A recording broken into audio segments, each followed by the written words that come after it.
format, and we're going to try to remain pretty faithful to the format of contemporary challenges facing Israel and the Jewish people. So last year, we swept through 3,000 years or more of Jewish history, from Abraham to the present, and we focused on Israel, people, place, and politics. This year, we're going to focus on Israel as well, and real current challenges, as the rabbi mentioned in his introductory remarks. On any given day in the calendar, we're going to have trauma, challenges, opportunity. Today is a sad day. I actually read a different report, so I don't know yet what the actual results from the kosher supermarket will be. But 2 days ago, when you had that horrible murder at Charlie Hebdo, the French satirical newspaper, maybe there was a temporary illusion that there's an atrocity taking place in France by Muslim extremists and it doesn't involve Jews. So that delusion dissipated quickly, and here we are on Friday after the Wednesday, clearly a targeted attack against a kosher supermarket in the East End of Paris. So the first class is Israel Diaspora Relations. And I think it sets the stage nicely between the discussion that we had last year about the story of Israel and all of us here in the diaspora. As Dr. Braun mentioned, I don't wear this all the time, but I do have one of these 3 flag pins between, you can tell the Canadians put this together because the Canadian flag is actually nestled in between the U.S. and it's something we actually commissioned as an insecure delegation going to AIPAC, so the Canadians felt like they weren't getting enough attention in Washington, so they figured at least the pins will be a talking point. And they were pretty valuable. We didn't pretend we were Olympic athletes, but that's what everybody wanted to trade for. I don't remember what we got, but anyway. It was a great conference, as are all AIPAC conferences. And one of the privileges that I have to be a member of the synagogue and now serve on the executive board is the extremely close connection that Israel shares with the diaspora and that the diaspora shares with Israel. I want to recognize Izzy Tapuchi, who's the president of Israel Bonds. Melanie Weinstein is the acting director of Israel Bonds. I'm proud to chair this chapter.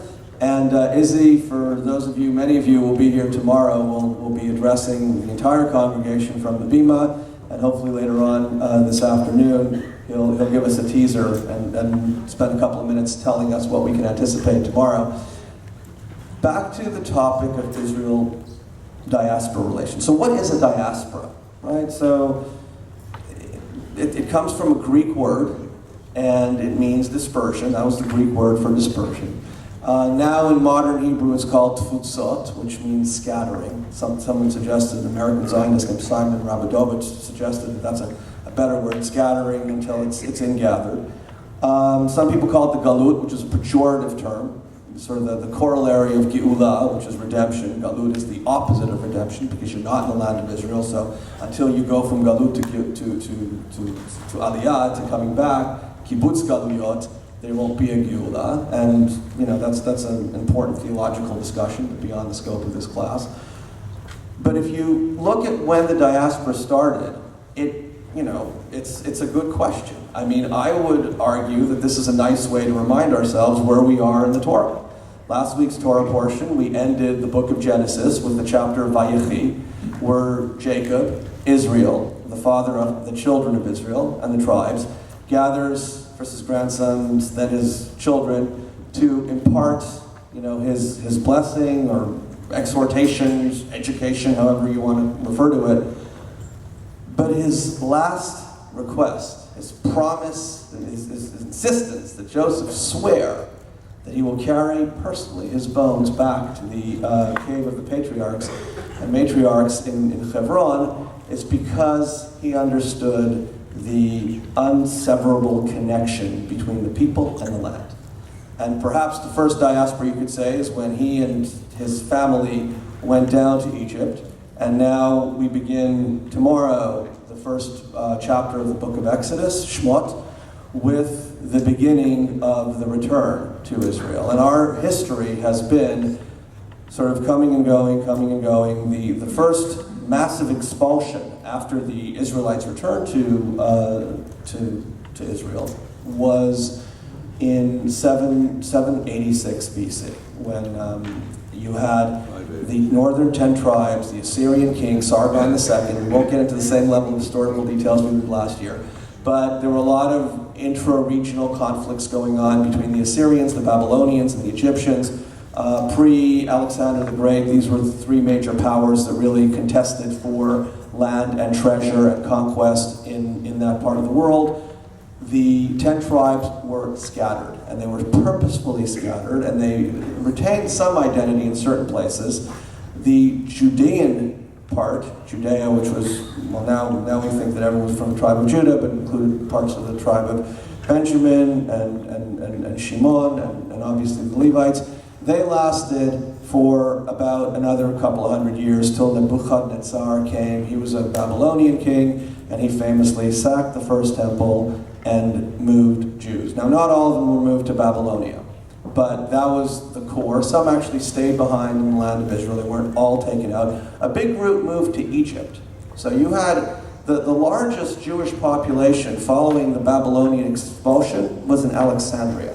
Relative to other cities in the world, Alexandria, even today, I mean, you look at the Tel Aviv metropolitan area, New York City, very large Jewish populations. Relative to all the Jews living in the world at any given point in time, at that point in time, Alexandria in Egypt was bigger. You have these Genizas and other archaeological demonstrations of really the rich Jewish life that existed in Alexandria. That was actually the focal point for the bridge between Hellenism and Judaism, Athens and Jerusalem, that we saw a few hundred years later.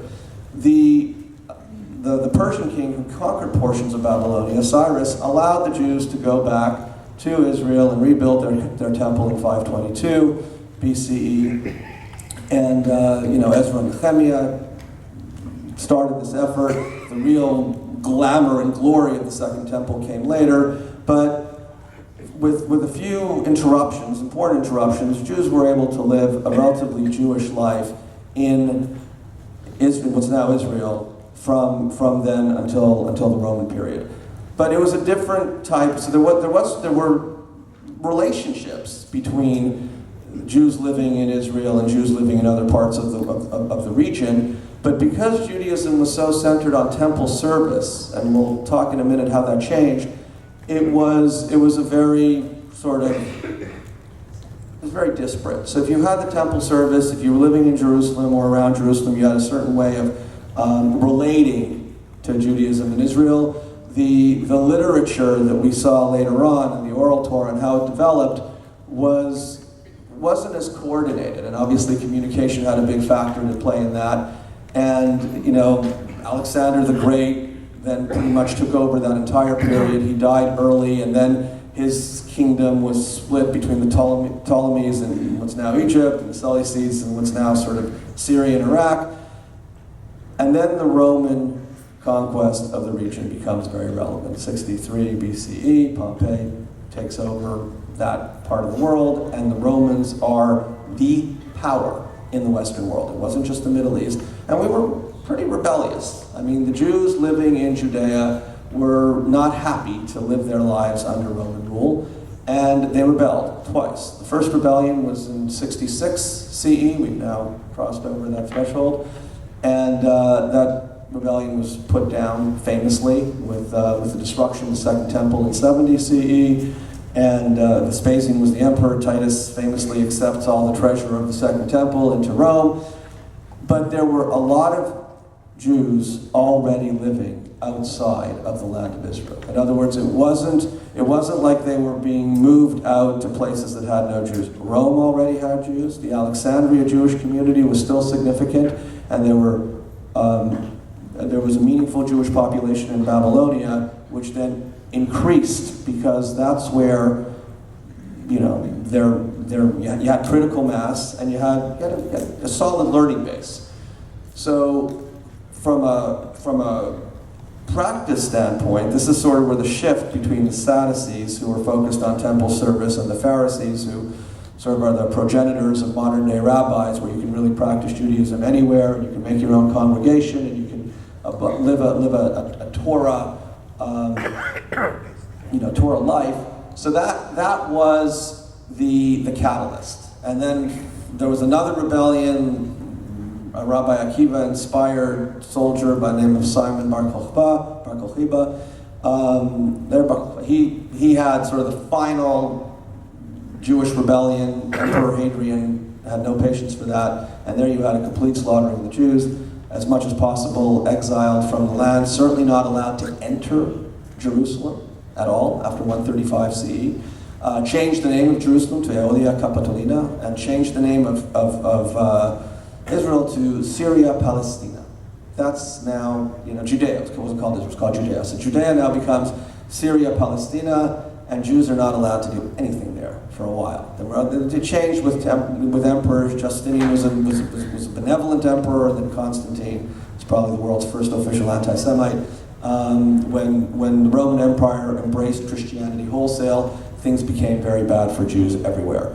So there wasn't really much in the way of Israel Diaspora Relations. But it's important to set the context, because from that point on, Israel was the focal point for Jews everywhere, right? So we spent 2,000 years clamoring, yearning, hoping somehow to reclaim the Promised Land.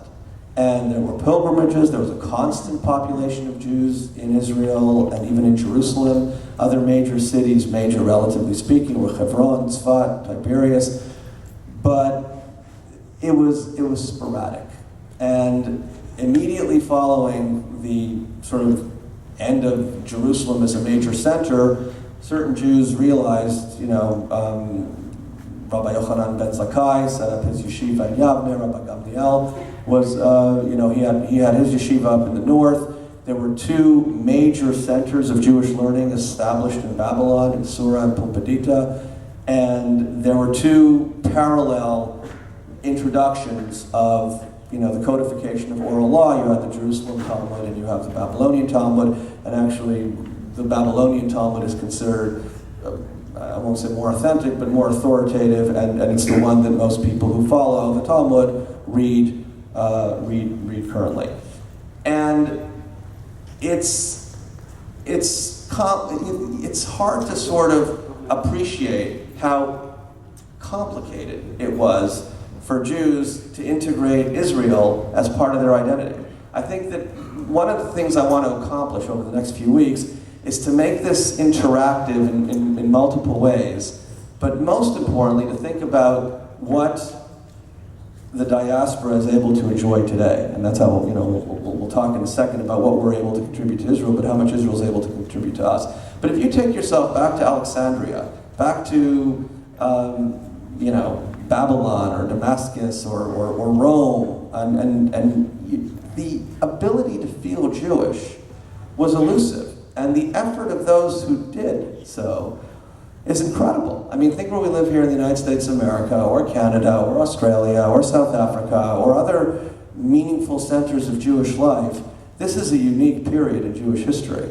Our participation in the political process, our ability to connect with such a special asset like the State of Israel is, I believe, really unprecedented. And the fact that we're able to express our Zionism in Israel and out of Israel is also a new thing. We'll get to that. But every time I think about what it was like to be Jewish in those periods, so where did the Jews go to? So they were taken out of, the Roman Empire. The Roman emperors, when they had their spasmic, they weren't called pogroms yet, but population dislocations. They just, they pushed people who were the least bit rebellious into other parts of their empire. And then you saw the migration of Jews move westward. So you still had the Babylonian community, which will now, people tend to divide Jews today in terms of Ashkenazim and Sfaradim. I think that's facile, and there are a lot of Jews, especially if they do come from Iraq, or do come from Yemen, or do come from Ethiopia. Certainly those who come from what's now Iraq, was then Babylonia, would like to call themselves Mizrahim, Eastern Jews. Ashkenaz was the old term for German. Sfarad obviously is the Spanish Jews. But they had expulsions from there too. I mean, the first recorded expulsions of European Jewry took place in England in 1290. They basically kicked out their Jews. France, Germany had, they were tribes. They weren't like the same nation states that we appreciate today, but Jews were pretty much always on the run, feeling that they were living on borrowed time. There was a famous golden age of Spain in the 10th, 11th, 12th centuries. That just means that Jews were allowed to thrive. Some of them actually had access to positions of power. We talked about Joseph at the beginning, so the Rambam was also a physician to the head of Egypt, ironically, but the vizier to the ruler, but nothing like we have today. And the Rambam actually ultimately did make it to Israel. He's buried in Tiberias.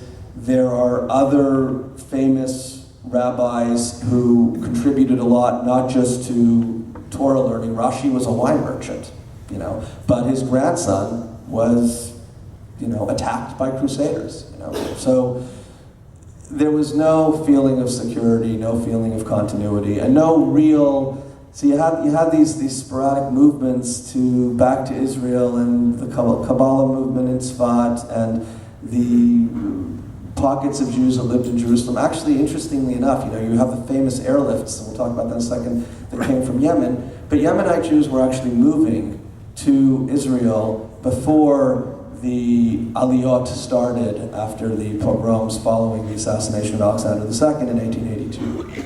So we'll fast forward to that. So because we can go through European Jewish history, Sephardic Jewish, the Middle Eastern Jewish history. The fact that Judaism survived at all during this period, to me, is a miracle.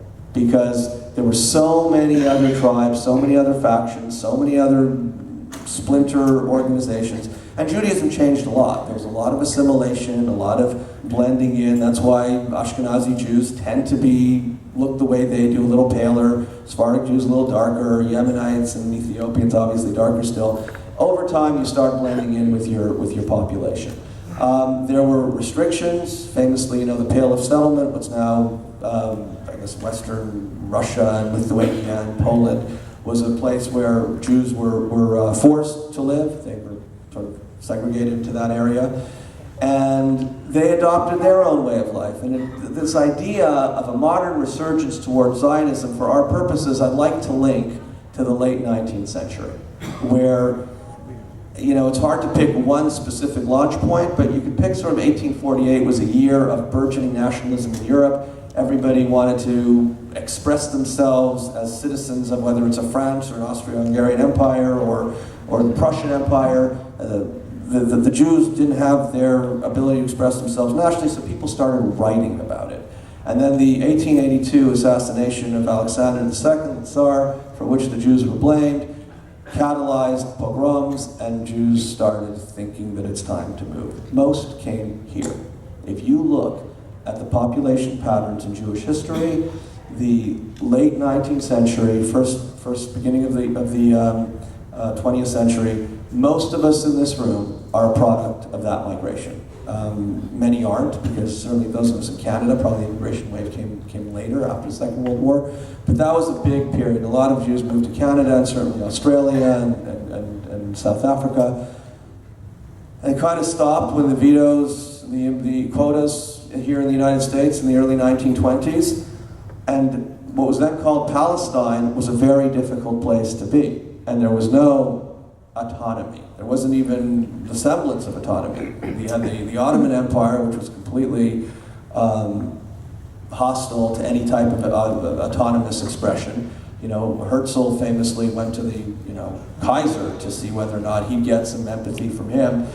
But Herzl gave Jews hope, right? He taught them that they should indulge in that hope. He himself was a secular Jew, born in Vienna. Everybody knows the story, just repeating 3 sentences. He was a journalist in Paris, Dreyfus trial. He saw that this was driven by anti-Semitism. We can link this to what we're seeing in France now. Sharansky, by the way, today, said that Europe is on borrowed time. He didn't say European Jews. He said that the European Jews saw this coming a long time ago. If you look at, just try buying an apartment in Jerusalem or Netanya, if you look at the warning signals that the Jews have had in Europe, we've had them for 20 years. When you look at them, this is not a religious, theological comment, but when you look at the absorption of 5-6 million Muslims in France, and the lack of assimilation or integration into the French community. I mean, I sarcastically once analogized it to the frog in the pot. If you throw a frog into a pot of boiling water, what will that frog do? Jump out. I would if I were a frog, and they can't. But if you put a frog in a pot of tepid water, lukewarm water, and you heat the pot, you'll boil that frog to death. That frog will never know when is that inflection point where this is too hot, it's not healthy for me, I'm running out. So France, I don't call France the frog in the pot, but Europe today is going through a bit of an identity crisis. And I have no idea how it's going to resolve itself, but it's not just France. It's England, it's the Netherlands, it's Belgium, it's pretty much every country in Scandinavia except for Iceland. And Finland. It's a continental challenge, and it's something that we hope doesn't repeat itself. Today, the French, some people compare the attitude in France, in Paris, to what New York went through right after 9/11. I mean, obviously it's on a completely different scale, but if you think about the train bombings in Madrid or the tube bombings in London, European cities will be under siege is overstating it, but will be very challenged by these demographic vectors. And obviously Israel would be pleased to offer its security, intelligence, and other ways to help these countries cooperate. But the movement to Palestine was spurred by troubles in Europe. Almost all of the Jews who were in the Five Aliyot from 1882 up until 1948 came from Europe. But many of them didn't stay. I mean, we can all know people. It's just, my great-grandparents, my grandparents moved to Palestine in the 1920s, and then they moved to America. It was hard. It was a very hard life. And when it was clear that the Allied forces were going to defeat the Ottomans and the Central Powers in the Great War, now what we call the First World War, and you had these two intoxicated diplomats with a magic marker, Sykes and Picot, drawing out new borders for the Middle East without a real appreciation for some of the tribal and intra-ethnic feelings that the people there had for one another, the Jews started to get hopeful. The Balfour Declaration was huge for the feeling. But if you read the Balfour Declaration carefully, it's nuanced in a uniquely insidious British way. I mean, it doesn't flat out say, we are going to, and Balfour was the equivalent of the Secretary of State. He wasn't the Prime Minister of Great Britain at the time. But the Jews were not nearly close to being as empowered then as we are now in countries like the United States and England. But it was a brilliant move to get the Jews in the major countries where they were, Russia and England and the United States, to be in favor of the Allies in the Great War. Remember, probably the most patriotic, richest Jewish community in the world at that time, most successful, was in Germany. German Jews were very proud, very patriotic Jews. Many of them fought in the First World War, which is why the trauma of what came later was so debilitating and tragically, in hundreds of thousands of cases, lethal. But one of the reasons why it's important to remember all this and remember the vulnerability of the Jewish populations around the world dreaming of Israel is there was no Israel. And you had the Yishuv. In next week's class, when we talk about the post-Holocaust Jewish identity, we'll also talk about the history of the Jews and the Yishuv's relationship and what they thought of doing, tried to do. They were also extremely limited. Think about it. The leadership there was unbelievable. When we think of leaders in Jewish history and the fact that we had a Ben-Gurion, and that we had a Katznelson, and that we had a Ben-Zvi, and that we had these giants, but they were adamant. Menachem Begin. and other people who didn't really get along with each other, but shared one thing in common: this is going to happen. We're going to make it happen. And when the British had their white paper in the summer in the spring of 1939, they famously said, we will fight the British as if they're no Nazis, and we'll fight the Nazis as if there's no white paper. So the identity crises of what the people living there went through is mind-boggling. And yet, we now know the history. We're not skipping over the Holocaust because it's so important that it gets an entire session, or part of an entire session next week. But post-Holocaust, there was an even greater sense of inevitability that whatever little population of Jews survived Europe. And remember, there were 18 million Jews in the world in the late 1930s, and 12 and a bit in 1945. There were 9 million Jews living in Europe in the late 1930s. There were 3 in 1945, and that number, is getting lower and lower. Israel had a very small population. During the 48 War, the War of Independence, Israel had 650,000 people. And it was a weak country. Miraculously, it won the War of Independence. The historical dates that everybody sort of remembers, the 29th of November 1947, the UN voted on a partition plan for a very, very little, actually not even geographically contiguous